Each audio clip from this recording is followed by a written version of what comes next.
আসসালামু আলাইকুম। বন্ধুরা, আপনারা ইতিমধ্যেই জানেন ইসরায়েলের প্রধানমন্ত্রী মিস্টার বেনিয়ামিন নেতানিয়াহু সর্বশেষ এক সপ্তাহ যাবৎ গাজা উপত্যকা দখলের বিষয়টিকে কেন্দ্র করে নিজেদের যে পশ্চিমা মিত্র দেশগুলো রয়েছে, বিশেষ করে ইউরোপীয় ইউনিয়ন এবং মার্কিন যুক্তরাষ্ট্র, যুক্তরাজ্য এবং রাশিয়াকে রাজি করানোর পুরোদস্ত আলোচনা চালিয়ে গিয়েছে।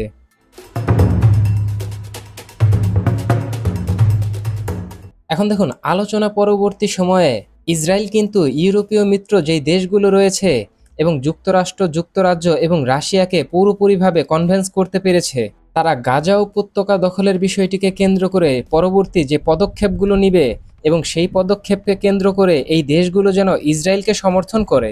কেননা পশ্চিমা বিশ্বের মদদ ছাড়া ইসরায়েলের মতো একটি দেশ কখনোই সাহস দেখাবে না এই গাজা উপত্যকা পুরোপুরি দখল করে নেয়ার জন্য।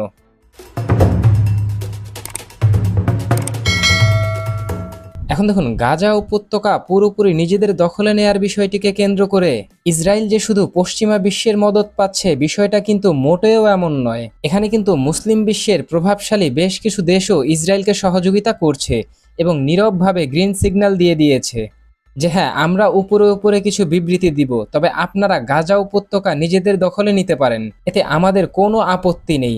আর এই দেশগুলোর তালিকায় প্রথম সারিতেই রয়েছে যেই দেশগুলো, সেই দেশগুলোর নাম শুনলে হয়তো আপনার নিজেরও চোখ কপালে উঠে যাবে।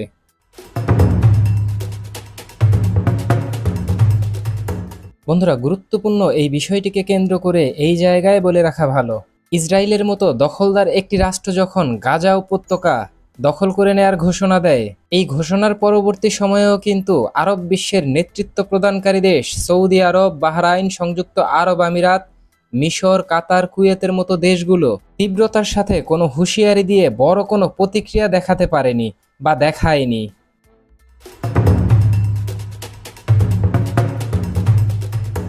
এছাড়াও বাংলাদেশের রোহিঙ্গা সংকটকালীন সময়ে তুরস্কের প্রেসিডেন্ট যে দরদ দেখিয়েছিলেন রোহিঙ্গা জনগোষ্ঠীর জন্য এবং আন্তর্জাতিক অঙ্গনে বাংলাদেশকে সমর্থন করার বিষয়টিকে কেন্দ্র করে যেভাবে তিনি গলাবাজি করেছিলেন, তা দেখে কিন্তু বাংলাদেশের এক শ্রেণীর মানুষ ভাবতে শুরু করেছিল মুসলিম বিশ্বের নতুন সূর্য হিসেবে উদিত হতে চলেছে তুরস্কের সুলতান এবং মুসলিম বিশ্বের গর্বের প্রতীক তুরস্কের প্রেসিডেন্ট রিসেপ তাইয়েপ এরদোগান। কিছু কিছু ক্ষেত্রে তো বাংলাদেশের মানুষ বলতে শুরু করেছিল উসমানীয় খেলাফত পরবর্তী সময়ে মুসলিম বিশ্ব যে নেতৃত্ব শূন্যতায় ভুগছিল, সেই নেতৃত্বই কিন্তু তুরস্ক থেকেই উঠে আসলো তুরস্কের বর্তমান প্রেসিডেন্ট রিসেপ তাইয়েপ এরদোগানের মাধ্যমে।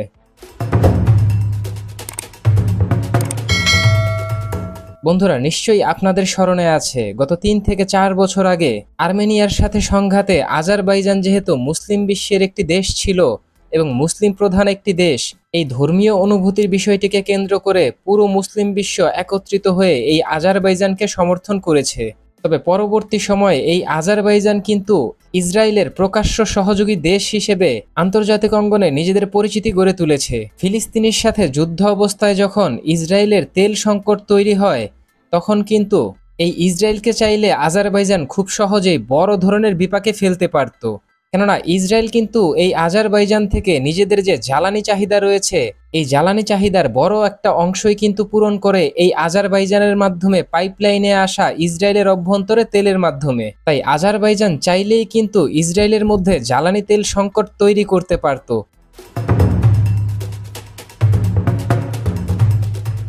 কেননা ইসরায়েল যে পরিমাণ জ্বালানি তেল আমদানি করে, তার বড় একটা অংশ কিন্তু এই আজারবাইজান থেকে ইসরায়েল আমদানি করে এবং পাশাপাশি যেই অংশটা ইসরায়েল অন্যান্য দেশ থেকে আমদানি করে, তা কিন্তু সরাসরি সমুদ্রপথে ইসরায়েলের অভ্যন্তরে প্রবেশ করে। এখন দেখুন, দীর্ঘ 2 বছর যাবৎ ইয়েমেনের হুথি বিদ্রোহীরা ইসরায়েলের অভ্যন্তরে জ্বালানি তেল নিয়ে বা অন্যান্য পণ্য সামগ্রী নিয়ে যেই জাহাজগুলো ভিড়ত, সেই জাহাজগুলোর উপর কিন্তু ঘোষণা দিয়েই পুরোপুরি নিষেধাজ্ঞা আরোপ করে রেখেছিল ইয়েমেনের হুথি বিদ্রোহীরা। এখন দেখুন, হুথি বিদ্রোহীরা যে নিষেধাজ্ঞা আরোপ করেই ক্ষান্ত ছিল, বিষয়টা কিন্তু মোটেও এমন নয়।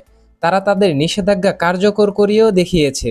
যেই নিষেধাজ্ঞার ইমানি দেয়াল ভাঙতে পারেনি ইসরায়েলের পশ্চিমা মিত্র ইউরোপীয় ইউনিয়নের প্রভাবশালী দেশগুলো এবং যুক্তরাষ্ট্র, যুক্তরাজ্যের মতো দেশগুলো।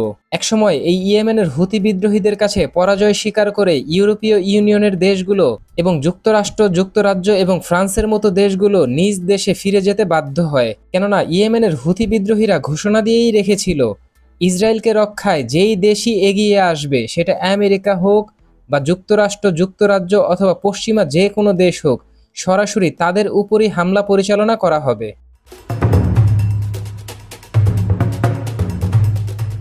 গুরুত্বপূর্ণ এই বিষয়টিকে কেন্দ্র করে বলতেই হয়, আলহামদুলিল্লাহ, একমাত্র ইয়েমেনের হুথি বিদ্রোহী এবং ইরান ছাড়া এবং ইরানের প্রক্সি বাহিনী হিজবুল্লাহ ছাড়া আর কেউ কিন্তু এই ফিলিস্তিনির পাশে দাঁড়ায়নি, বিশেষ করে গাজা উপত্যকার পাশে দাঁড়ায়নি। অথচ মুসলিম বিশ্বের নেতৃত্ব প্রদানকারী যেই দেশগুলো রয়েছে, সংযুক্ত আরব আমিরাত, সৌদি আরব সহ অন্যান্য যেই দেশগুলো রয়েছে, তাদের কিন্তু ইমানি দায়িত্ব ছিল গাজা উপত্যকায় বন্দী অবস্থায় মানবেতর জীবনযাপন করা এই উম্মার পাশে দাঁড়ানোর। এই বিষয়টিকে কেন্দ্র করে বলতেই হয়, আরব বিশ্বের দেশগুলো পুরোপুরি ব্যর্থ হয়েছে এখানে, এবং তারা এক প্রকার মুসলিম বিশ্বের সাথেই বেইমানি করেছে।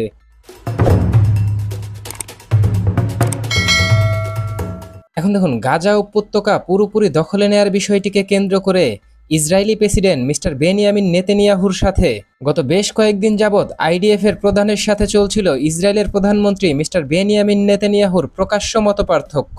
কেননা আইডিএফ এর প্রধান কোনোভাবেই চাচ্ছিল না গাজা উপত্যকা সরাসরি নিজেদের নিয়ন্ত্রণে নিয়ে সেখানে স্থল অভিযান পরিচালনা করতে। এক্ষেত্রে আইডিএফ প্রধানের বক্তব্য ছিল, গাজা উপত্যকায় সরাসরি স্থল অভিযান শুরু করলে এখানে নিজেদের সেনা সদস্যেরও ব্যাপক ক্ষয়ক্ষতি হবে। এছাড়াও হামাসের হাতে বন্দী থাকা যে সাধারণ ইসরায়েলিরা রয়েছে, তারাও কিন্তু ইসরায়েলের এই অভিযানে সরাসরি ক্ষতিগ্রস্ত হতে পারে। কেননা 2023 সালে কিন্তু ইসরায়েলি সেনাবাহিনীর বিরুদ্ধে অভিযোগ উঠেছিল, হামাসের অভিযানের সময়, মানে ইসরায়েলের অভ্যন্তরে হামাসের অভিযানের সময় ইসরায়েলি সেনা সদস্যরা কিন্তু নিজেদের যে নাগরিক রয়েছে তাদের উপরই নির্বিচারে গুলি চালিয়েছে। কেননা ইসরায়েলি সেনা সদস্যদের টার্গেট ছিল হামাস যোদ্ধাদেরকে নিবৃত করা। সেক্ষেত্রে সামনে ইসরায়েলি নাগরিক আসুক অথবা না আসুক, তাতে ইসরায়েলি সেনা সদস্যদের কোনো কিছু যায় আসে না। তারা সরাসরি পয়েন্ট ব্ল্যাঙ্ক রেঞ্জ থেকে ফায়ার করবে, এবং ক্ষয়ক্ষতি যদি নিজেদের নাগরিকদেরও হয় সেই বিষয়টা তো তারা কার্পণ্য করবে না। পরবর্তীতে এই বিষয়টি কেন্দ্র করে দেশের অভ্যন্তরেই ব্যাপক সমালোচনার শিকার হয়েছে ইসরায়েলি সেনাবাহিনী।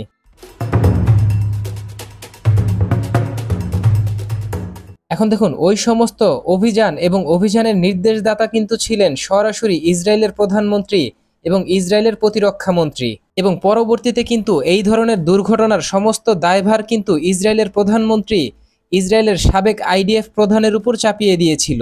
আর এই বিষয়টিকে কেন্দ্র করে ইসরায়েলের বর্তমান নতুন আইডিএফ চিফ, তিনি কিন্তু কোনোভাবেই এই ধরনের কোনো রিস্ক নিতে চায় না। আর গুরুত্বপূর্ণ এই বিষয়টিকে কেন্দ্র করেই ইসরায়েলের প্রধানমন্ত্রীর সাথে কিন্তু সরাসরি দ্বিমত পোষণ করেন গাজা উপত্যকা পুরোপুরি নিজেদের নিয়ন্ত্রণে নেওয়ার বিষয়টিকে কেন্দ্র করে।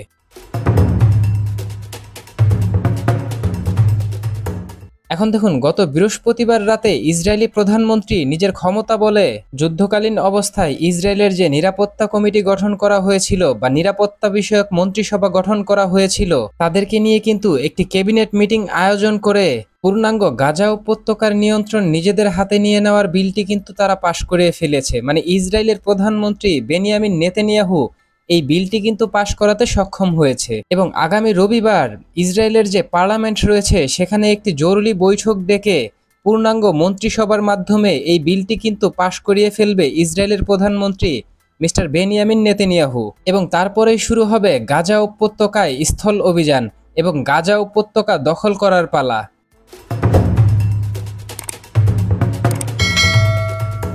এখন দেখুন, গাজা উপত্যকা নিয়ন্ত্রণে নেওয়ার বিষয়টিকে কেন্দ্র করে ইসরায়েলের প্রধানমন্ত্রী মিস্টার বেনিয়ামিন নেতানিয়াহু তিনি তার এক বক্তব্যে বলেছেন, পূর্ণাঙ্গ গাজা উপত্যকা কখনোই আমরা আমাদের নিয়ন্ত্রণে রাখব না, এটা আমরা তৃতীয় পক্ষের হাতে তুলে দিব।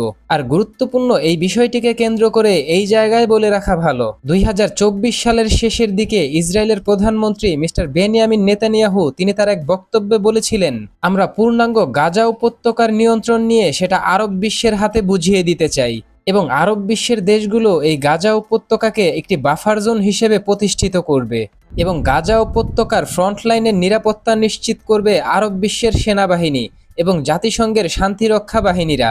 এখন হাস্যকর হলেও সত্য, আরব বিশ্বের যে দেশগুলো রয়েছে তারা কিন্তু ইসরায়েলের মিত্র।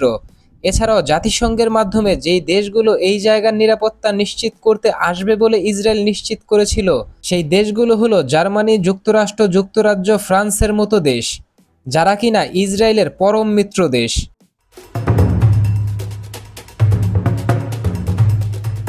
এখন দেখুন 2024 সালে সম্পূর্ণ গাজা উপত্যকার নিয়ন্ত্রণ নেওয়ার বিষয়টিকে কেন্দ্র করে ইসরায়েলের প্রধানমন্ত্রী নেতানিয়াহু সরে আসলেও তবে ইসরায়েলের প্রধানমন্ত্রী এবার কিন্তু বড়সড় প্রস্তুতি নিয়েই গাজা উপত্যকা দখলের উদ্দেশ্যে এগোতে চাচ্ছে, যার উৎকৃষ্ট উদাহরণ গাজা সীমান্তবর্তী ইসরায়েলি শাসিত অঞ্চলে ইসরায়েলি জনগোষ্ঠীর বড় একটা অংশ বসবাস করে। আর তড়িঘড়ি করে তাদের নিরাপত্তা নিশ্চিত করতে ইতিমধ্যেই ইসরায়েলি প্রধানমন্ত্রী মিস্টার বেনিয়ামিন নেতানিয়াহু ঘোষণা দিয়েছে খুব দ্রুত সময়ের মধ্যে গাজা উপত্যকার সীমান্তবর্তী ইসরায়েলি অঞ্চল থেকে 10 লক্ষ ইহুদি ইসরায়েলিদের গাজা উপত্যকার সীমান্তবর্তী অঞ্চল থেকে ইসরায়েলের ভেতরের অংশ মানে দক্ষিণ দিকে নিয়ে যাওয়ার জন্য সমস্ত প্রস্তুতি সম্পূর্ণ করে দ্রুত সময়ের মধ্যে তাদেরকে এই অঞ্চল থেকে সরিয়ে নেওয়ার আদেশ দেওয়া হয়েছে।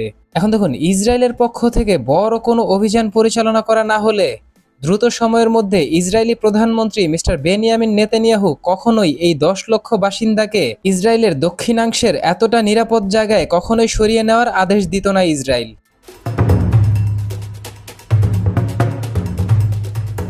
গুরুত্বপূর্ণ এই বিষয়টিকে কেন্দ্র করে বলা যায় গাজা উপত্যকার নির্যাতিত নিপীড়িত যে মানুষগুলো রয়েছে তাদের উপর আরো ভয়াবহ এবং পীড়াদায়ক ইসরায়েলি অভিযান শুরু হতে চলেছে। এখন দেখুন, ইসরায়েলি প্রধানমন্ত্রীর এই ধরনের পদক্ষেপের বিষয়টিকে কেন্দ্র করে ইসরায়েলি মন্ত্রিসভার বেশ কয়েকজন সদস্যই ইতিমধ্যে বলে ফেলেছেন ইসরায়েল হয়তো এই ধরনের পদক্ষেপে সীমিতভাবে লাভবান হবে, তবে দীর্ঘমেয়াদীভাবে এটা ভয়াবহ বিপজ্জনক পরিস্থিতি তৈরি করবে ইসরায়েলের জন্য। ঠিক একইভাবে ইসরায়েলের প্রধান বিরোধী দলীয় নেতা ইয়ার লাপিডও কিন্তু আংশিকভাবে নেতানিয়াহুকে সমর্থন করলেও তিনিও কিন্তু শঙ্কা প্রকাশ করেছেন খালি চোখে এই অভিযান সীমিত সময়ের জন্য লাভবান হলেও দীর্ঘমেয়াদে এটা ইসরায়েলকে অনেক পীড়াদায়ক পরিস্থিতির মধ্যে ফেলবে। তবে এই সকল ব্যক্তি যারা এই স্টেটমেন্ট দিয়েছে তারা কিন্তু ইতিমধ্যেই বলেছে ইসরায়েলের প্রধানমন্ত্রীর এই যে পদক্ষেপ মানে নেতানিয়াহুর এই যে পদক্ষেপ তা কিন্তু আইডিএফ চিফের যে পদক্ষেপ ছিল তার থেকে অনেক অনেক ভালো। এখন দেখুন, আইডিএফ চিফ কিন্তু চেয়েছিল পুরোপুরি এই যুদ্ধটাকে এড়িয়ে যেতে। তিনি চেয়েছিল হামাসের সাথে দীর্ঘমেয়াদী একটি যুদ্ধবিরতি চুক্তির মাধ্যমে যেন এই সমস্যার সমাধান করে মিস্টার নেতানিয়াহু। কিন্তু অত্যন্ত দুঃখজনকভাবে ইসরায়েলের যে প্রধান বিরোধী দলীয় নেতা রয়েছেন মিস্টার ইয়ার লাপিড সহ ইসরায়েলের 5 জন যে রানিং মন্ত্রী রয়েছেন তারাও কিন্তু মিস্টার নেতানিয়াহুর আংশিক সমালোচনা করলেও ক্ষেত্রবিশেষে তারা কিন্তু শতভাগ মিস্টার নেতানিয়াহুকে সমর্থন দিচ্ছে।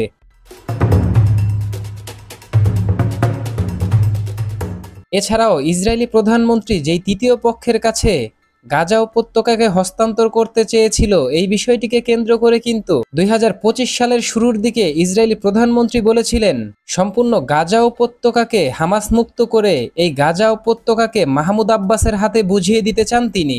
মানে ইসরায়েলি প্রধানমন্ত্রী এই জায়গায় চাচ্ছেন গাজা উপত্যকাকে পশ্চিম তীরের হাতে তুলে দিতে, মানে মাহমুদ আব্বাসের হাতে তুলে দিতে, এবং ইসরায়েলি বাহিনী যখন তখন চাইলেই যেমন পশ্চিম তীরে ঢুকে যে কোনো ব্যক্তিকে ইচ্ছামতো নিউট্রালাইজ করতে পারে তা যেন তারা খুব সহজেই করতে পারে। তখন কিন্তু আইওয়াসের জন্য এই গাজা উপত্যকার নিয়ন্ত্রণ কিন্তু ফিলিস্তিনের হাতে থাকলেও প্রকৃত অর্থে তার নিয়ন্ত্রণ থাকবে ইসরায়েলের হাতে। তো বন্ধুরা, ইসরায়েলের এই যে সম্পূর্ণ গাজা উপত্যকা দখল করে তৃতীয় পক্ষের হাতে তুলে দেওয়ার বিষয়টিকে কেন্দ্র করে এবং মুসলিম বিশ্বের যেই প্রভাবশালী দেশগুলো রয়েছে সেই দেশগুলোর এমতো অবস্থায় চুপ থাকাকে কেন্দ্র করে আপনি কি ভাবছেন? আপনার গুরুত্বপূর্ণ মতামতটি জানিয়ে দিন কমেন্ট বক্সে। এবং আমাদের ভিডিওটি ভালো লাগলে আমাদের সমর্থন করতে ভিডিওটিতে লাইক, কমেন্ট, শেয়ার এবং চ্যানেলটিকে সাবস্ক্রাইব করে সঙ্গে থাকুন। ধন্যবাদ।